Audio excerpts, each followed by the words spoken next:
huwag tayo matakot na sasabihin natin na mukhang mahihirap ang mga case na pupunta sa akin. They are basing that sa skill level mo. And when it comes na mamimili ka ng patient, ang drawback doon is paano ka matututo. Huwag tayong matakot sa ganun. Lumabas tayo sa comfort zone natin kasi kung sasabihin natin na gusto lang natin mga patient, hindi tayo mag-grow dito.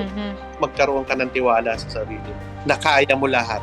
Dati, nung pagpunta ko dito at my age, kada ko hindi ko siya kaya. Hindi ko lang kaya gawin ng mga bagay dito. Hindi pala, nagawa ko dito pala. Wala talaga lumabas sa comfort zone mo. And the most important thing is, willing kang matuto ng bago.